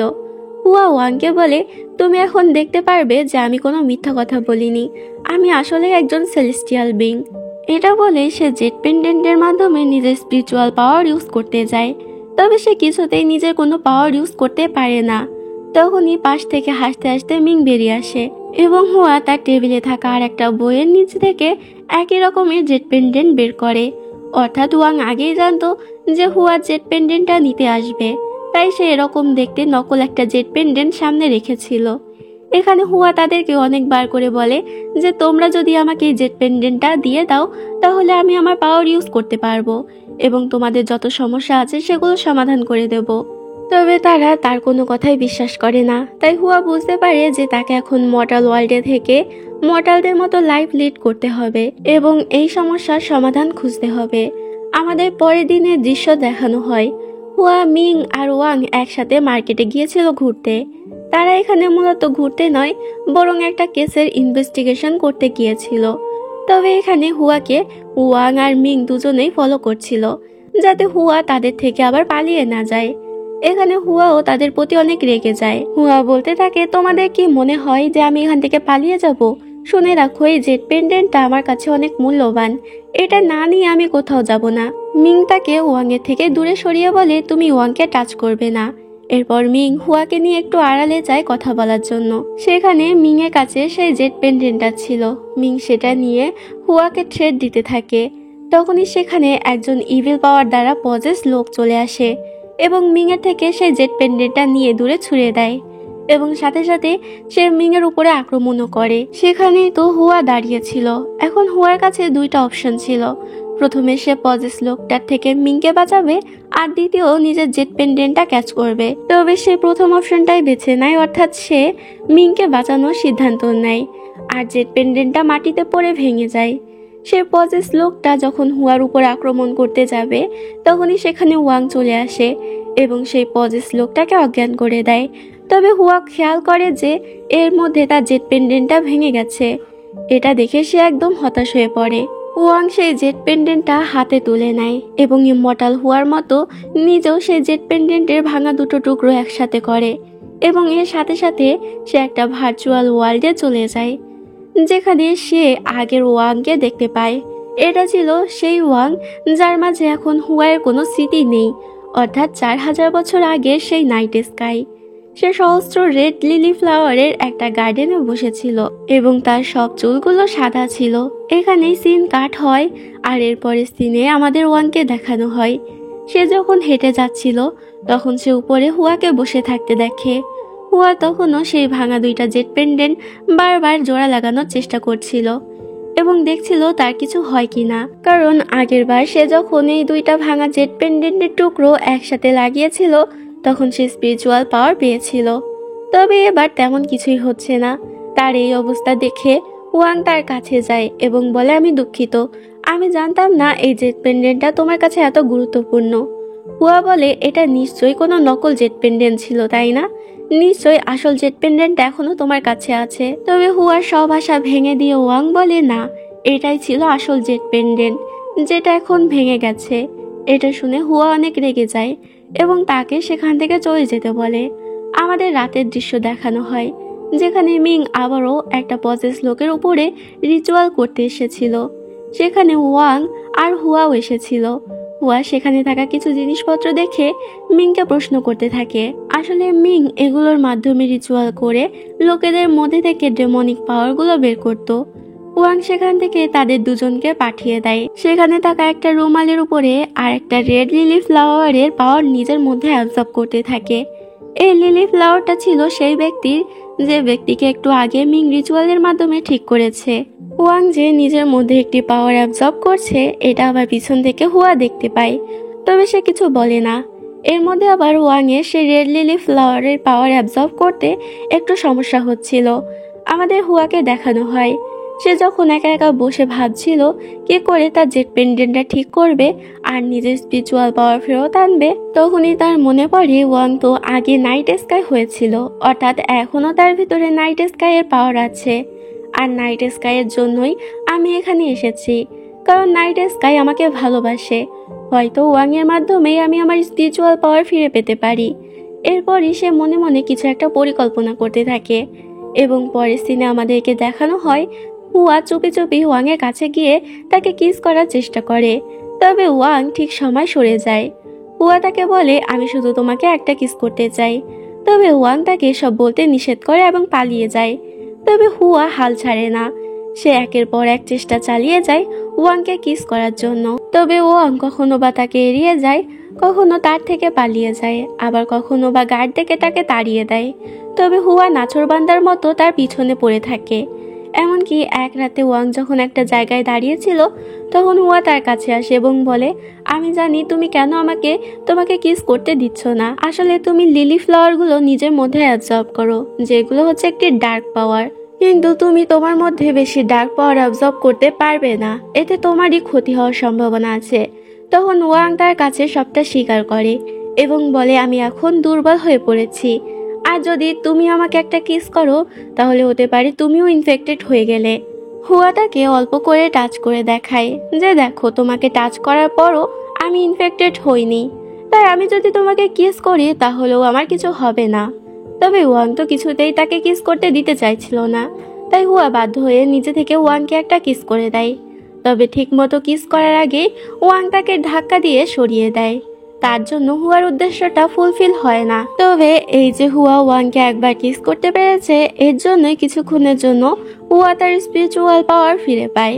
হুয়া বলতে পারে তাকে ওয়াং এর কাছাকাছি যেতে হবে। এরপর সে আবারও ওয়াং এর কাছে যেতে চায়। তবে ওয়াং এবার আরেকজন জেনারেলকে ঠিক করে রেখেছিল, যাতে হুয়া কিছুতেই তার কাছে পৌঁছাতে না পারে। হুয়া এখানে অনেক চেষ্টা করার পরও ওয়াং এর কাছে পৌঁছাতে পারে না। যখন সে হতাশ হয়ে ফিরে আসছিল তখনই তার দেখা হয় মিং এর সাথে। মিং হুয়াকে দেখে ওর উপরে মজা নিতে থাকে। তবে মিংকে দেখে হুয়ার মাথায় একটা নতুন আইডিয়া আসে। হুয়া মিং এর কাছে চলে যায় এবং তার সাথে ভালো করে কথা বলে, ওয়াং এর সম্পর্কে তথ্য নিতে থাকে। এভাবে মিষ্টি মিষ্টি কথা বলে হুয়া মিং এর থেকে ওয়াং এর অনেক তথ্যই বের করে নেয়। পরের দিন আমাদের ওয়াংকে দেখানো হয় ওয়াং যখন তার কাজের জায়গায় যায় তখন সেখানে আগে থেকে হুয়াকে উপস্থিত দেখে। ওয়াং বলে, তুমি এখানে কি করছো? তুমি কি এখানে মজা করতে এসেছো? তবে হুয়া বলে, আমি এখানে মজা করতে আসিনি, আমি তো এখানে তোমার থেকে ক্ষমা চাইতে এসেছি। ওয়াং অবাক হয়ে বলে, তুমি ক্ষমা চাইবে? এরপর হুয়া গতকাল মিংয়ের থেকে ওয়াংয়ের সম্পর্কে যে তথ্যগুলো জেনেছিল সেগুলো কাজে লাগিয়ে এবং মুন্ডোর সম্পর্কে সমস্ত ইনফরমেশন নিয়ে ওয়াংকে খুব ভালোভাবে বুঝিয়ে দেয় যে সে আসলে তাকে সাহায্য করবে। তবে তাকে তার সাহায্য করতে হলে নিজের স্পিরিচুয়াল এনার্জি ফিরে পেতে হবে এবং এই স্পিরিচুয়াল পাওয়ার সে ফিরে পাবে একমাত্র যখন সে ওয়াংকে কিস করবে।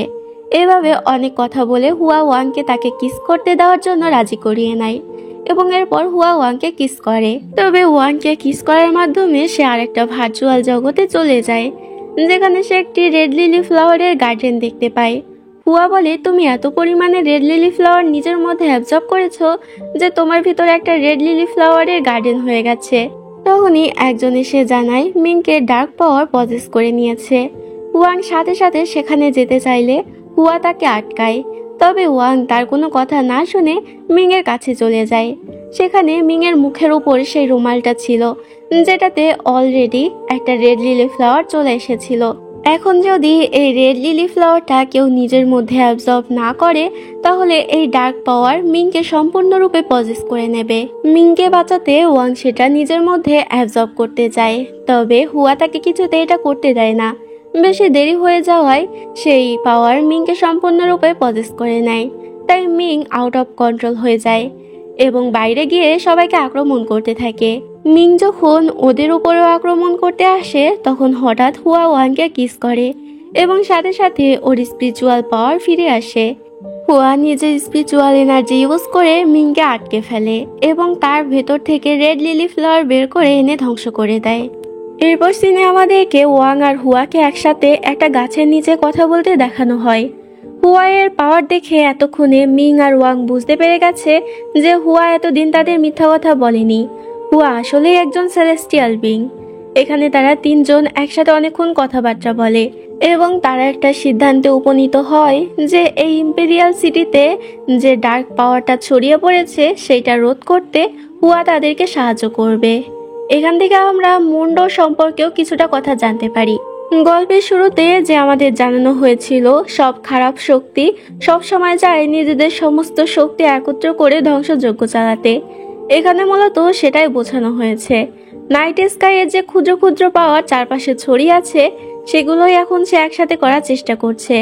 আর যদি নাইট স্কাই তার সম্পূর্ণ পাওয়ার একত্রিত করে ফেলে তাহলে সে একটা বডি পেয়ে যাবে এবং সে মুন্ড ওপেন করে ফেলবে। হুয়া যেহেতু আগে একজন সেলেস্টিয়াল বিং ছিল এবং তার মাঝে এই মর্টাল লাইফের সমস্ত স্মৃতিগুলো ছিল, তাই সে সিদ্ধান্ত নেয় এই মর্টাল ওয়ার্ল্ডে থেকে সে নাইট স্কাইকে আটকাবে। তবে এর মধ্যে অনেকটা সমস্যা হয়ে গেছে। ওয়াং এতদিন ধরে রেড লিলি ফ্লাওয়ার নিজের মধ্যে অ্যাবজর্ব করেছে, এই কারণে তার নিজের হার্টটাও এখন রেড লিলি ফ্লাওয়ারে পরিণত হয়েছে। এখন যদি তার এই রেড লিলি ফ্লাওয়ারটাকে হোয়াইট লিলি ফ্লাওয়ারে পরিণত করা না হয় তাহলে হয়তো সেও খুব শীঘ্রই পজেস হয়ে যাবে, হয়তো বা নাইট স্কাইয়ে পরিণত হবে। এরপর সিনে আমাদের দেখানো হয় ওয়াং আর হুয়া একটা ঘরে আছে। সেখানে হুয়া ওয়াং এর কাছে পারমিশন চায় তার বডি টাচ করে তার মাইন্ডে প্রবেশ করার জন্য। ওয়াংও পারমিশন দিয়ে দেয়। এরপরই হুয়া নিজের স্পিরিচুয়াল এনার্জি ইউজ করে ওয়াং এর মাইন্ডে প্রবেশ করে। সেখানে গিয়ে সে আবারও একই রেড লিলি ফ্লাওয়ারের গার্ডেন দেখতে পায়। সে যখন আনমনে সেই গার্ডেনে হেঁটে বেড়াচ্ছিল তখনই পিছন থেকে একটা ছেলের কণ্ঠ তাকে বলে, তুমি কি সেই যার জন্য আমি 1000 বছর ধরে অপেক্ষা করছি? হুয়া পেছনে তাকালে সেখানে সে আগের ওয়াংকে দেখতে পায়।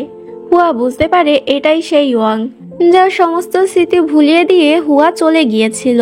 তবে ওয়াং হুয়াকে সত্যিই ভালোবেসেছিল, যার জন্য কোনো স্মৃতি না থাকা সত্ত্বেও সে হুয়ার অনুপস্থিতির অনুভব করেছে এবং এতগুলো বছর ধরে শুধু হুয়ার জন্য এখানে অপেক্ষা করেছে।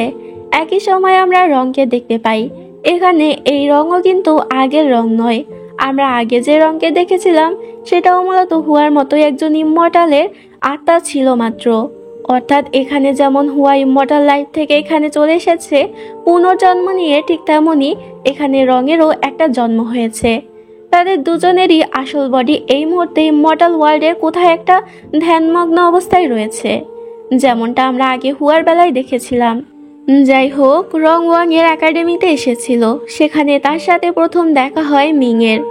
রংকে দেখে মিং এগিয়ে এসে তার সাথে কথা বলতে থাকে যে সে এখানে কেন এসেছে আর কার কাছে এসেছে। রং বলে, তোমার কি সবকিছু মনে আছে নাকি? মিং তার কথার আগামাথা কিছুই বুঝতে পারে না। রং বুঝতে পারে মিং এর আসলে কিছু মনে নেই। যাই হোক, আমাদের আবারও হুয়া আর ওয়াংকে দেখানো হয়। ওয়াং তার অনুভূতিগুলো হুয়ার কাছে প্রকাশ করতে থাকে। ওয়াং বলে, আমি জানি না তুমি কে, তোমার নাম কি, তবে আমি সব সময় তোমার অনুপস্থিতি অনুভব করেছি। হয়তো এই প্রথমবার আমি তোমাকে দেখছি, তবে তোমার উপস্থিতি আমাকে পূর্ণ করে দিয়েছে।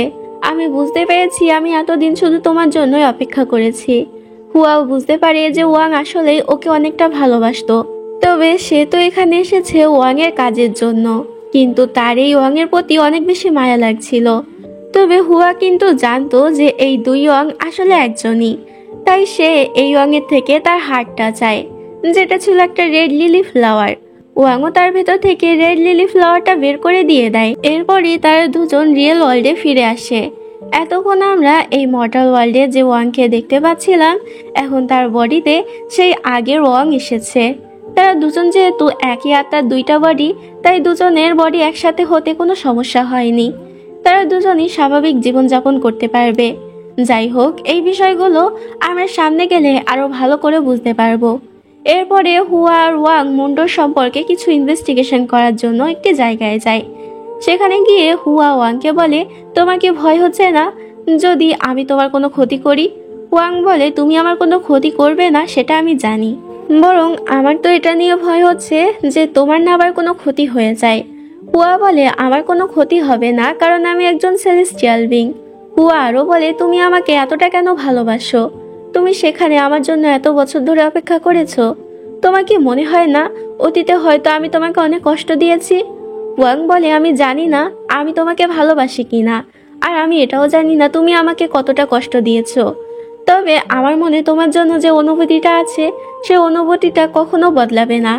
তারা সেখান থেকে বাড়িতে ফিরে এসে সেই ধাতুর জিনিসটা দেখে, যেটার উপরে হুয়া একবার কিস করেছিল।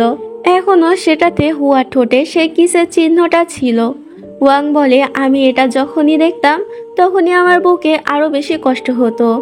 আমার মনে হতো এটা আমি অনেক ভালো করেই চিনি, তবে কিছুতেই আমি কিছু মনে করতে পারতাম না। হুয়া এসব কথা শুনেও অনেকটা ইমোশনাল হয়ে যাচ্ছিল। এরপর তারা দুজন বাইরে দাঁড়িয়ে একসাথে আকাশ দেখতে থাকে। তারা সেখানে বেশ ভালোই সময় কাটায়। তবে অপরদিকে আমরা দেখতে পাই শহরে সেই ইভিল পাওয়ার মারাত্মকভাবে ছড়িয়ে পড়ছে। মিং যখন এসব নিয়ে কথা বলার জন্য ওয়াং এর কাছে আসে, তখন এই ওয়াং তো কিছুই বলতে পারে না, কারণ এখন তো এই ওয়াং এর বাড়িতে আগের ওয়াং আছে। সে তো আর এসব সম্পর্কে কিছুই জানে না। হুয়া এবারের মতো এই বিষয়টাকে কোনো রকম সামলে নেয়, তবে এজন্য ওয়াং এর মনটা অনেক খারাপ হয়ে যায়। এরপরে সিনে আমরা রংকে দেখতে পাই। সে ওল্ড মাস্টারের কাছে গিয়ে ওয়াং আর হুয়া সম্পর্কে সমস্ত তথ্য দিতে থাকে। এখান থেকে আমরা জানতে পারি রং এখন ওল্ড মাস্টারের হয়ে কাজ করছে। তবে তাদের উদ্দেশ্য খারাপ নাকি ভালো সেটা আমরা সামনে গেলে বুঝতে পারবো। এরপর আমরা মিং এর সাথে হুয়াকে কথা বলতে দেখতে পাই। হুয়া মিংকে তার রিচুয়ালের বিভিন্ন জিনিসপত্র সম্পর্কে বলছিল, যে এগুলোর সাথে কি কি অ্যাড করলে সে আরো ভালো করে রিচুয়াল করতে পারবে। এরপরে হুয়া যখন আবারও ওয়াং এর সাথে দেখা করতে যায়, তখন সে ওয়াং এর সাথে আগের ওয়াং এর মতো করে কথা বলতে থাকে। তবে কথা বলার পর সে বুঝতে পারে এই ওয়াং এর বডিতে আবারও তার নিজের সোল ফিরে এসেছে, আর আগে যে ওয়াং ছিল সে আবারও তার ফ্লাওয়ার গার্ডেনে চলে গেছে। এখানে তারা দুজন এই ডার্ক পাওয়ার কিভাবে কন্ট্রোল করা যায় সেটা নিয়ে কথা বলে। যাই হোক, এরপরই তারা মিংকে খুঁজতে খুঁজতে একটি জায়গায় চলে আসে। তবে সেখানে এসে তারা দেখতে পায় রং মিংকে আটকে রেখেছে, এবং একটা তলোয়ার নিয়ে সে যখন মিংকে মেরে ফেলতে যাবে, তখনই হুয়া তার স্পিরিচুয়াল পাওয়ার ইউজ করে মিংকে বাঁচিয়ে নেয়। এখানে হুয়া আর রং নিজেদের মধ্যে কথা বলে বুঝতে পারে তাদের দুজনের মাঝে এখন আগের সব স্মৃতি রয়েছে। এখানে হুয়া রংকে জিজ্ঞেস করে, তুমি কেন মিংকে মারার চেষ্টা করেছিলে? তখন রং বলে, যারা যারা নাইট স্কাইয়ের ডার্ক পাওয়ার দ্বারা পজেস হয়েছিল তাদের সবাইকে মারতে হবে, না হলে মুন্ডোর খুব শীঘ্রই খুলে যাবে। ওয়াং আর হুয়া এর বিরোধিতা করে বলে, কত সাধারণ মানুষ এই ডার্ক পাওয়ার দ্বারা পজেস, তাদের সবাইকে কি মেরে ফেলবে নাকি? রং বলে, এতে আমার কিছু করার নেই, এটা মাস্টারের আদেশ। এটা বলেই সে সবাইকে নিয়ে মাস্টারের কাছে যায়। মাস্টার যখন কিছুক্ষণ পর পিছন ফিরে হুয়াকে দেখে তখন সে অনেক অবাক হওয়ার পাশাপাশি খুশিও হয়। এখান থেকে আমরা আরো একটা শকিং নিউজ জানতে পারি। ওয়াং আর হুয়ার এর আগে 3বার জন্ম হয়েছে, আর তারা এর আগেও 3টা জীবন কাটিয়েছে এবং এইটা ছিল তাদের 4র্থ নাম্বার জীবন। হুয়া বলে, তাহলে আমার সেসব সম্পর্কে কেন কিছু মনে নেই? তখন মাস্টার বলতে শুরু করে সে একবার ওয়াংকে নাইট স্কাই হওয়া থেকে মুক্ত করেছিল এবং তার সমস্ত স্মৃতি ভুলিয়ে দিয়ে চলে গিয়েছিল। তারপর তার আরো একটা জন্ম হয়েছিল, তবে সেখানেও সে ওয়াংকেই ভালোবেসে ফেলেছিল। কিন্তু ওয়াংয়ের মধ্যে আবারও নাইট স্কাই এর পাওয়ার চলে আসলে মাস্টার তাকে মেরে ফেলেছিল। তখন হুয়া মাস্টারকে অনুরোধ করতে থাকে যেন ওয়াংকে বাঁচিয়ে নেয় সে। তবে মাস্টার বলে, আমি কিছুতেই তাকে বাঁচাবো না। হুয়া অনেক কান্নাকাটি করলে মাস্টার একটা শর্ত দেয়, হুয়া যদি লাভ ফরগটেন ফিল খেয়ে ওয়াংকে সারা জীবনের মতো ভুলে যায় তাহলে সে ওয়াংকে বাঁচিয়ে নেবে। হুয়া মাস্টারের হাত ধরে অনেক কান্নাকাটি করে, অনেক অনুরোধ করে, তবে কিছুতেই লাভ হয় না। তাই বাধ্য হয়ে হুয়া লাভ ফরগটেন ফিল খেয়ে ওয়াংকে ভুলে গিয়েছিল। কিন্তু এরপরও হুয়া ওয়াংকেই ভালোবেসেছে, আর প্রতিবারই ওয়াং নাইট স্কাইয়ে পরিণত হয়েছে।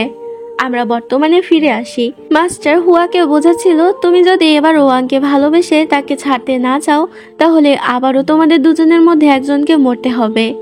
হুয়া এসব কথায় পাত্তা না দিয়ে ওয়াংকে বলে, তুমি আমার সাথে একটু বাইরে চলো।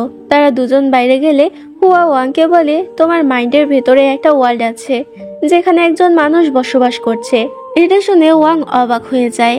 হুয়া ওয়াংয়ের থেকে অনুমতি চায় তার মাইন্ডের ভিতরে প্রবেশ করার জন্য। ওয়াং অনুমতি দিলে হুয়া তার পাওয়ার ইউজ করে ওয়াংয়ের মাইন্ডে প্রবেশ করে। সেখানে তার সাথে আবারও ওয়াংয়ের দেখা হয়। এবার হুয়া ওয়াংকে কিছু বলতে না দিয়ে নিজেই কথা বলতে থাকে।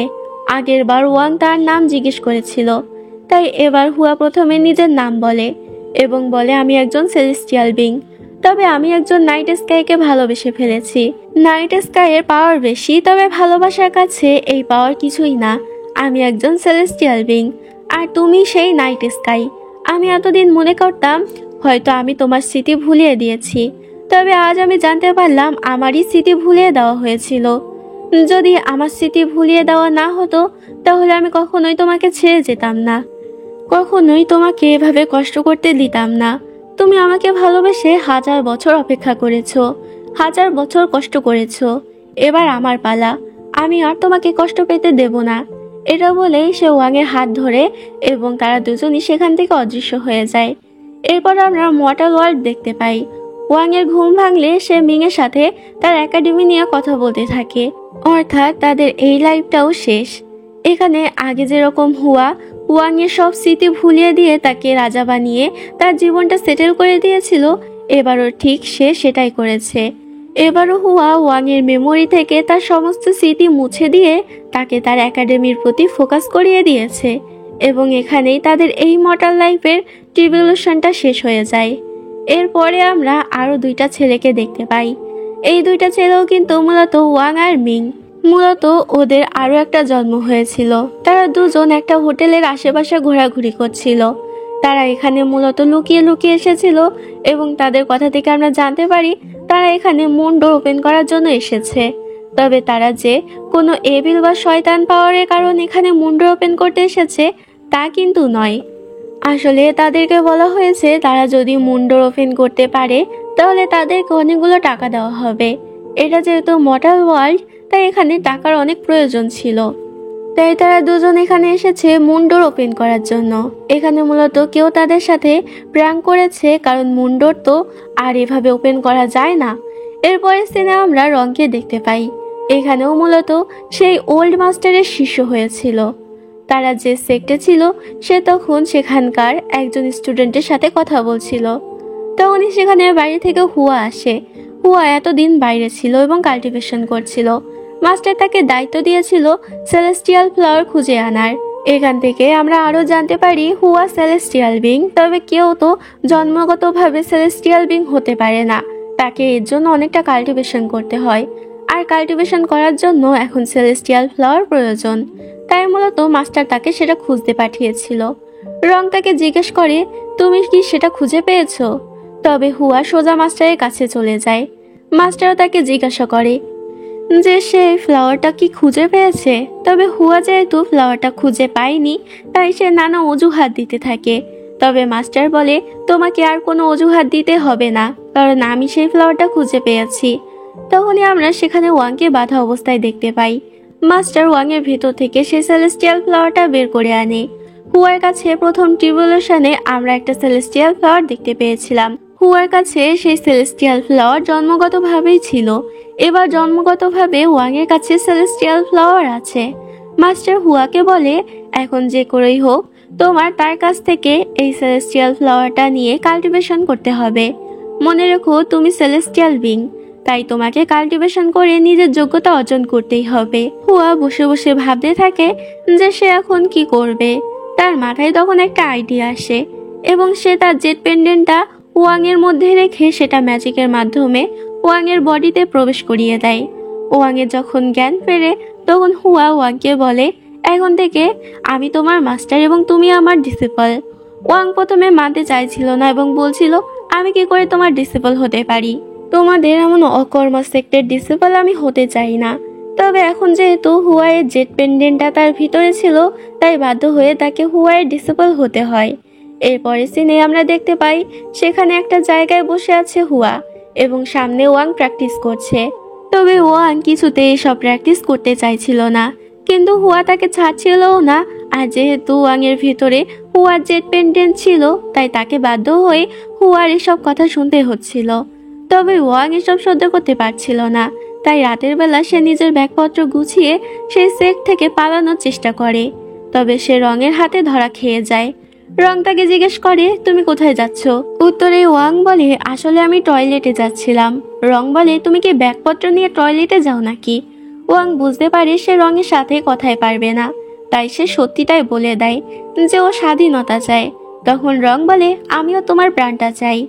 এভাবে তাদের দুজনের মধ্যে তর্কাতর্কি হতে থাকে। তখন সেখানে হুয়া চলে আসলে রং ওয়াংকে হুয়ার হাতে দিয়ে সেখান থেকে চলে যায়।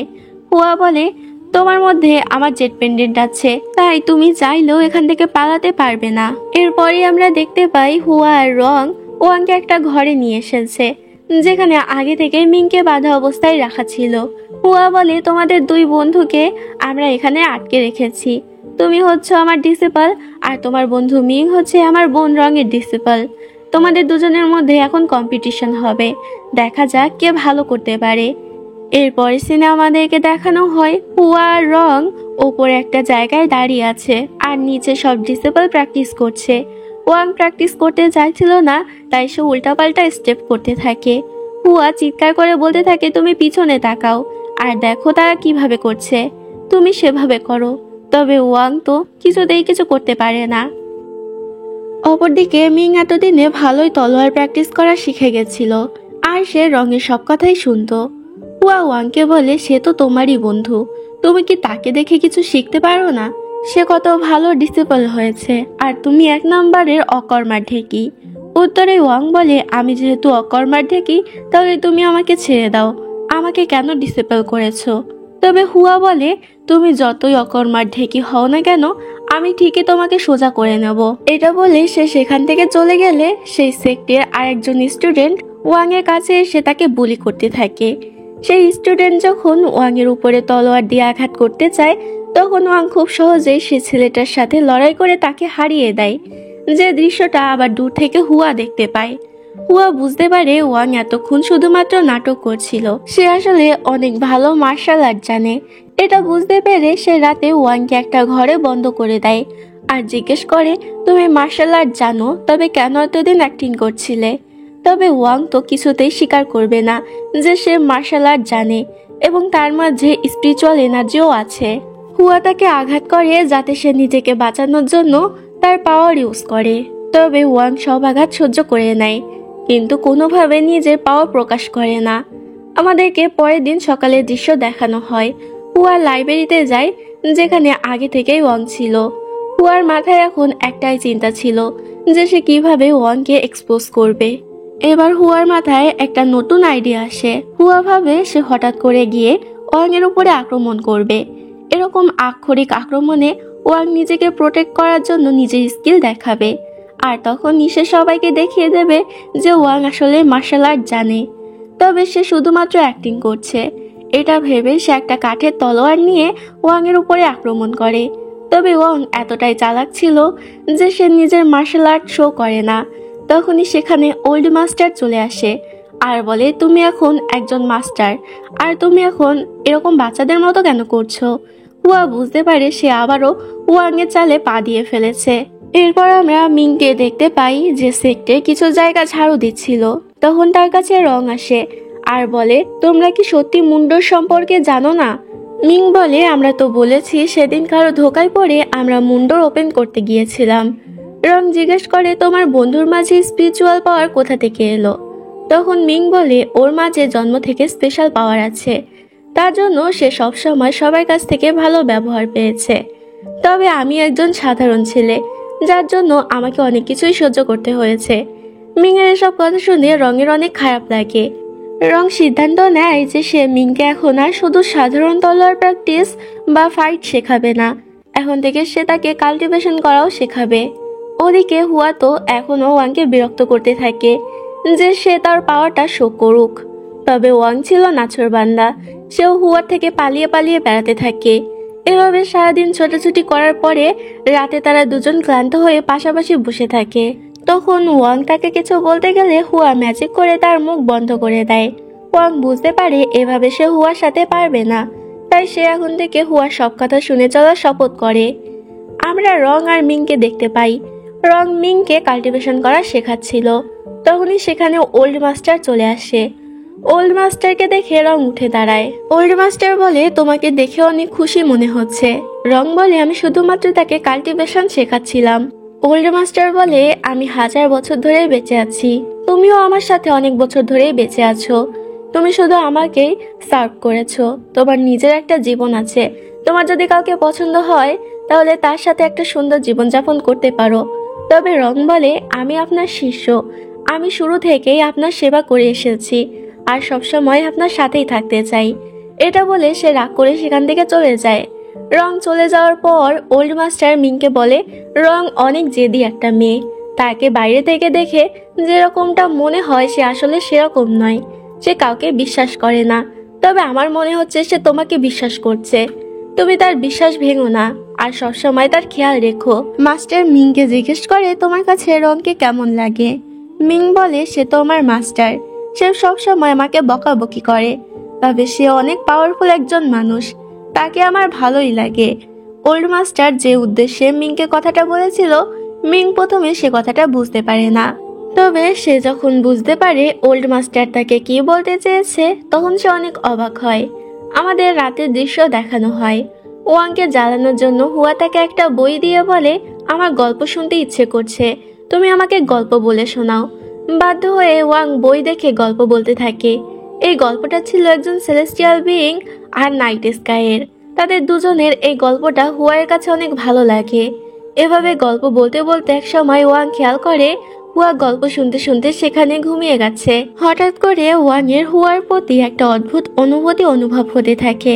তখন সেখানে মিং আসে আর বলে, আমার মাস্টার ঘুমাচ্ছে আর তোমার মাস্টারও ঘুমাচ্ছে, এটাই সুযোগ আমাদের এখান থেকে পালানোর, চলো আমরা দুজন এখন এখান থেকে পালিয়ে যাই।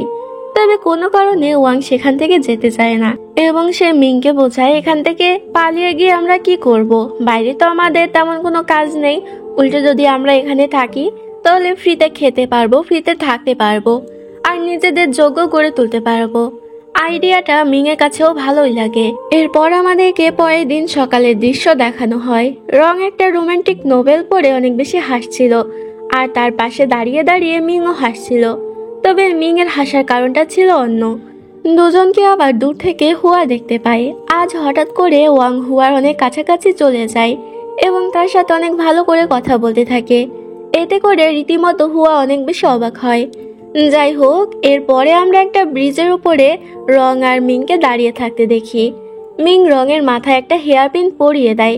তাদের দুজনের মধ্যে বেশ একটা রোমান্টিক সিচুয়েশন সৃষ্টি হয়। তখন আবার সেখানে ওল্ড মাস্টার চলে আসে। ওল্ড মাস্টারকে দেখে তারা দুজনে থতমত করতে থাকে। তবে ওল্ড মাস্টার বলে, আমার এখন বয়স হয়েছে, তাই ভালো করে দেখতে পাই না। তবে সে যাওয়ার আগে মিংকে তার কাজ চালিয়ে যেতে বলে। এইটাতে তারা দুজনই অনেক খুশি হয়, কারণ তারা বুঝতে পারে ওল্ড মাস্টার তাদের দুজনের সম্পর্কে নিয়ে কোনো সমস্যা নেই। এরপর আমরা হুয়া এবং ওয়াংকে কাল্টিভেশন করতে দেখতে পাই। তারা দুজন একসাথে থাকবে আর তাদের মাঝে কোনো ঝগড়া হবে না, এটা তো প্রায় অসম্ভবই। কাল্টিভেশনের এক পর্যায়ে তাদের মধ্যে ঝগড়া বেঁধে যায়। তাদের দুজনের মধ্যে এখানে আবারও খুনসুটি শুরু হয়ে যায় এবং অ্যাক্সিডেন্টলি এখানে তাদের দুজনের একটা কিসও হয়ে যায়।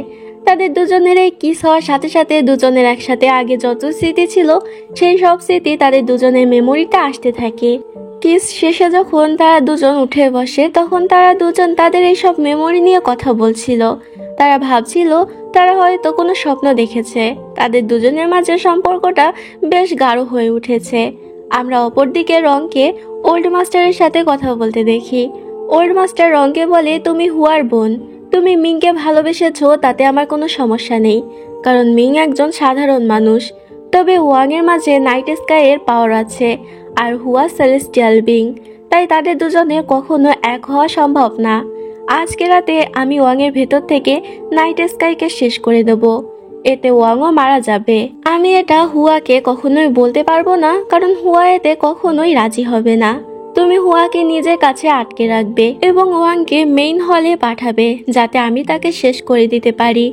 রঙের মুখ দেখে বোঝা যাচ্ছিল সে এমনটা করতে চাইছিল না, কারণ সেও বুঝতে পেরেছে যে হুয়া ওয়াংকে কতটা ভালোবাসে।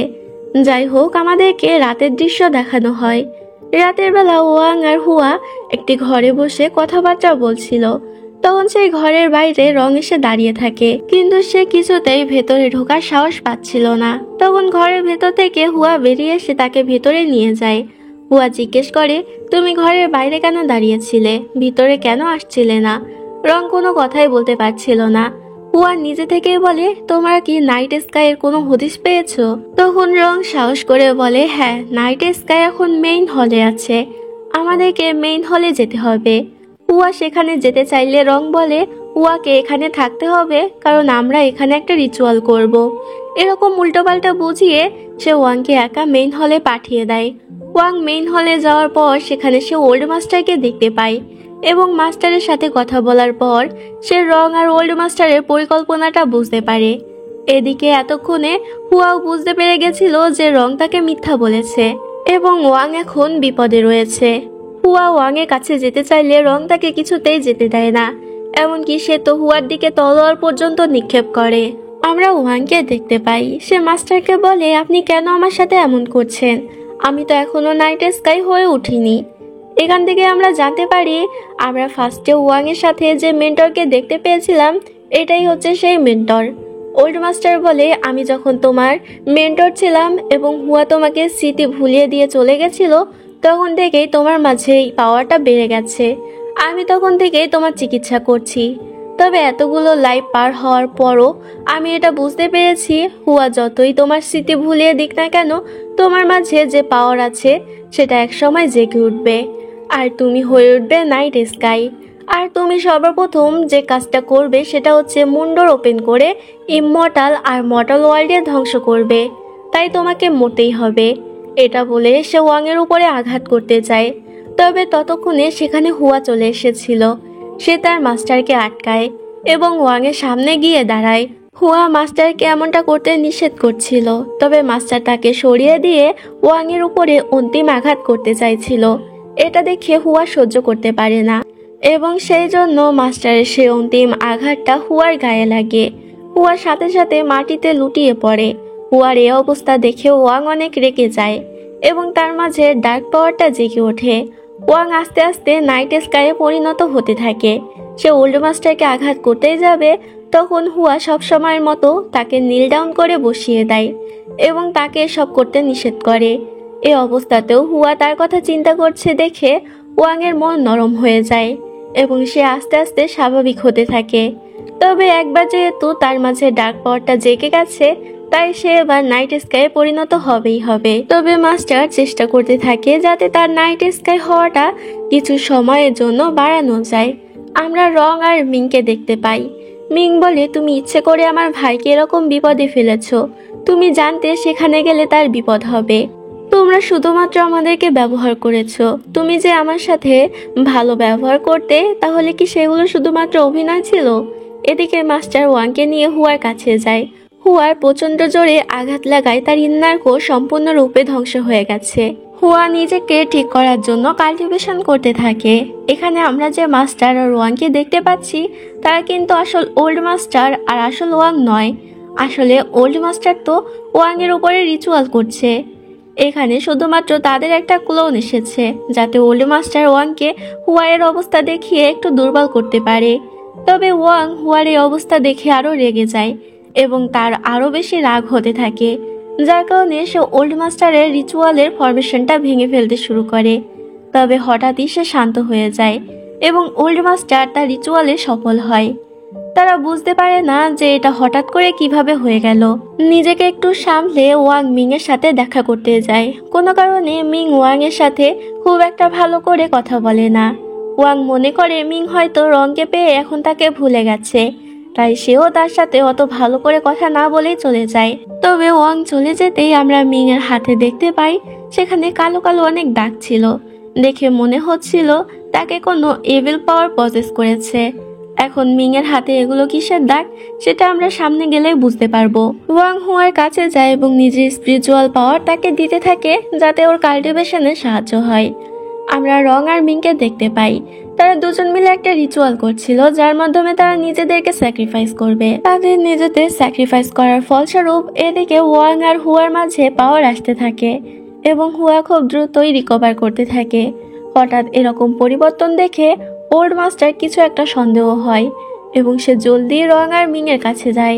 তবে ওল্ড মাস্টার যতক্ষণে সেখানে পৌঁছেছিল ততক্ষণে রিচুয়াল প্রায় শেষ পর্যায়ে। মিং ইতোমধ্যেই মারা গেছে এবং মাস্টারের সামনে রং মৃত্যুর কোলে ঢলে পড়ে। মাস্টার জলদি গিয়ে রংকে ধরে। রং তাকে বলে, আমি বলেছিলাম আমি সারা জীবন আপনার ডিসেবল হয়ে থাকব, তবে আমি সেটা পারলাম না। কিন্তু আমি আমার বোন হওয়ার দায়িত্ব পালন করেছি। আমার বোন যাকে ভালোবাসে আমি তার কাছে ফিরিয়ে দিয়েছি তাকে, এই জন্য নিজেকে স্যাক্রিফাইস করেছি। এই বলে রং সেখানে মারা যায়। এদিকে ওয়াং এর হাতেও সময় ফুরিয়ে এসেছিল, যার কারণে সে মাস্টারের থেকে বিদায় নেয় এবং শেষবারের মতো হুয়ার কাছে যায়। নিজের মধ্যে থেকে হুয়ার জেট পেন্ডেন্টটা বের করে হুয়ার সকল মেমোরি সেখানেই সিল করে রাখে যাতে হুয়া এই মেমোরিগুলো কখনো দেখতে না পায়।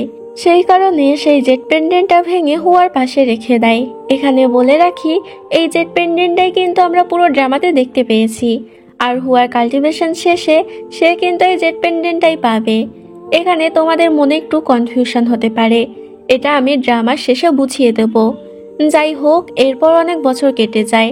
হুয়া এখনো কাল্টিভেশন করছে আর এতদিনে ওয়াং সম্পূর্ণরূপে নাইট স্কাই হয়ে গেছে। আর সে নাইট স্কাই হওয়ার পরে প্রথমে ওল্ড মাস্টারের সেক্টর ওপরে আক্রমণ করে। গল্পের শুরুতে দেখানো দৃশ্যের মতো আবারও সে একই ঘটনা ঘটতে থাকে। ওল্ড মাস্টার তার ডিসেবলদের ওয়াং আর হুয়ার কাহিনী বলে আর বাইরে ওয়াং সব ডিসেবলদেরকে মেরে ফেলে এবং তখন হুয়া এসে তার সাথে লড়াই করে এবং তাকে বন্দি করে ফেলে এবং আবারও ভাঙা জেট পেন্ডেন্টের টুকরো দুটি একসাথে করে সে সেই সিঁড়ির কাছে চলে আসে। এবারও সে কৌতূহলবশত সিঁড়ির উপরে উঠতে থাকে এবং তখন তাকে আবারও সেই একই কণ্ঠে একই কথা বলা হয়। এবারও সে পেছনে ফিরে ওয়াংকে দেখতে পায়। তবে এবার আর সে পাস্টে চলে যায় না, কারণ সেই জেট পেন্ডেন্টের ভিতরে সিল করে থাকা মেমোরি তার সবকিছু মনে পড়ে যায়। সবকিছু মনে পড়ে যাওয়ায় সে ওয়াংকে মুক্ত করে দেয়। তখন ওয়াংয়েরও জ্ঞান ফিরে আসে। ওয়াং বলে, তুমি ঠিকই বলেছিলে, নাইট স্কাইয়ের পাওয়ার অনেক বেশি হলেও তা ভালোবাসা থেকে বেশি না। এরপরই তারা একে অপরকে কিস করে এবং আমাদেরকে তারা একসাথে যতগুলো লাইফ কাটিয়েছে সেই সবগুলো লাইফের হ্যাপি এন্ডিং দেখানো হয়। ড্রামার শেষ দৃশ্যে আমরা ওল্ড মাস্টারকে দেখতে পাই যে মর্টাল ওয়ার্ল্ডে মর্টালদের মতো ঘুরে বেড়াচ্ছে। সে হিউম্যান মার্কেটে একটা বইয়ের দোকানে যায় যেখানে হুয়া আর ওয়াং এর লাভ স্টোরি নিয়ে একটা বই লেখা ছিল। ওল্ড মাস্টার সেই বইটা পড়তে থাকে। এখানেই এই সুন্দর ড্রামাটা শেষ হয়ে যায়। এই ড্রামাটা অনেকের কাছে কনফিউজিং মনে হতে পারে, তাই আমি এই সম্পূর্ণ ড্রামাটাকে একবারে গুছিয়ে বলে দিচ্ছি। ড্রামার প্রথমে আমরা যে সিনটা দেখতে পেয়েছিলাম যেখানে হুয়া লড়াই করে ওয়াংকে বন্দি করে ফেলেছে এবং এর পরবর্তীতে সে জেট পেন্ডেন্টের মাধ্যমে একটা আওয়াজ শুনতে পায়, সেটাই হচ্ছে বর্তমান সময়। আর তারপর আমরা তাদের একসাথে যতগুলো লাইভ দেখেছি সেগুলো মূলত হচ্ছে ফ্ল্যাশব্যাক। ওই যে গায়েবী আওয়াজটা হুয়াকে বলল তুমি ভুলে গেছো। এবং তখনই হুয়া জেট পেন্ডেন্টটা ভেঙে ফেলেছিল এবং সেই জেট পেন্ডেন্টের মাধ্যমেই সে সমস্ত মেমোরি ফিরে পেয়েছে। সে তার সম্পূর্ণ লাইফটা ফ্ল্যাশব্যাক আকারে দেখতে পেয়েছে এবং সবকিছু মনে পড়ে যাওয়ার পর সে ওয়ানকে মুক্ত করে তার সাথে রেখেছে। আসলে ড্রামাটায় বারবার সময় এদিক ওদিক করা হয়েছে, যার জন্য ড্রামাটা একটু কনফিউজিং মনে হয়েছে। তবে আশা করি আমি তোমাদেরকে বোঝাতে পেরেছি।